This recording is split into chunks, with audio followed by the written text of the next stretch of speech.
Бажаю здоров'я, шановні українці. Кілька годин тому провів чергове засідання Ставки. Good health to you, fellow Ukrainians. I held a regular meeting of the staff. New members of the meeting were involved. In particular, Acting Minister of Internal Affairs, Head of the National Police of Ukraine, Igor Klimenko. He is in control of everything that depends on the Ministry of Internal Affairs system in terms of our defense and security. The heads of some regional military administrations also took part in the meeting of this staff to report on the implementation of the law on national resistance. These are the Volyn, Zhytomyr, Kyiv, Chernihiv, Sumy, Kharkiv, Dnipro, Zaporizhia and Odessa regional military administrations. I think the reason for such geography is clear. Every element of our defense, including territorial defense, must be properly organized. Of course, the commander-in-chief and the commander of the hottest operational direction at the front, Khortytsa, reported to the staff. We are taking appropriate steps to strengthen our units in the battle for Donbass. By the way, I would like to celebrate the success of the border guards of the Luhansk and Kramatorsk detachments, who together with other warriors of the defense and security forces are fighting in the Donetsk direction, defending Bakhmut. Thank you guys for your resilience and ability to inflict such losses on the enemy that gradually make the occupiers' attack meaningless. I also thank the warriors of the Dozor special unit of the State Border Guard Service of Ukraine for effectively deterring the enemy. Now the key task of our state, or all of us, and our partners is to increase the feeling of the terrorist state every day that they will not be able to achieve anything in Ukraine, no matter how much time they spend on the war, no matter how much effort they expend and how many of their people the Kremlin's master throw on the battlefield. The fulfillment of this task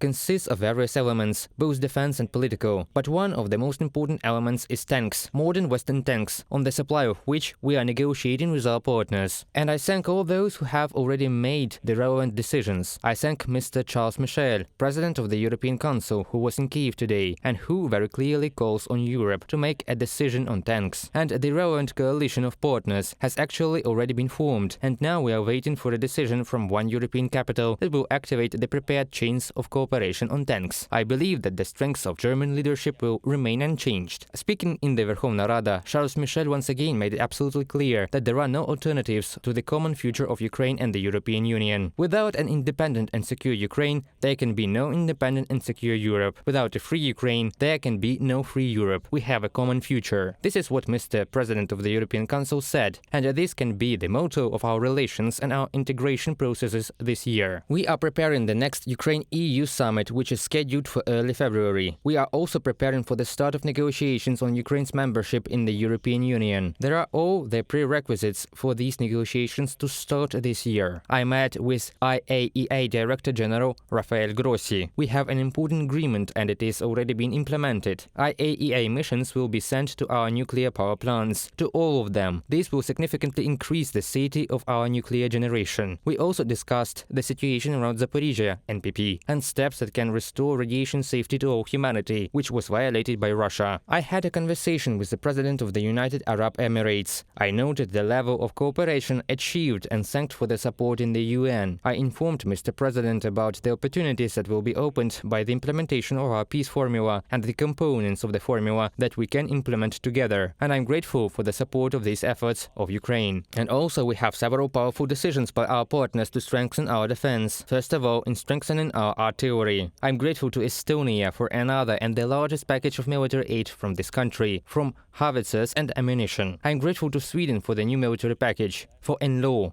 Archers and IFVs. I'm grateful to Denmark for adopting the decision on Caesars for our warriors. This will significantly strengthen our army. I'm grateful to Lithuania for the new military package, for anti-aircraft systems, ammunition and helicopters. And we are preparing for the meeting in Ramstein. We expect powerful decisions. We expect a powerful military support package from the United States. Thank you to everyone who defends freedom with us. Glory to all our warriors who show resilience and give Ukraine the results it needs. Glory to everyone who works for the victory. And my congratulations to all those who celebrate the Epiphany, the baptism of the Lord today. May the power of our faith speed up the purification of our land from Russian evil. Glory to Ukraine.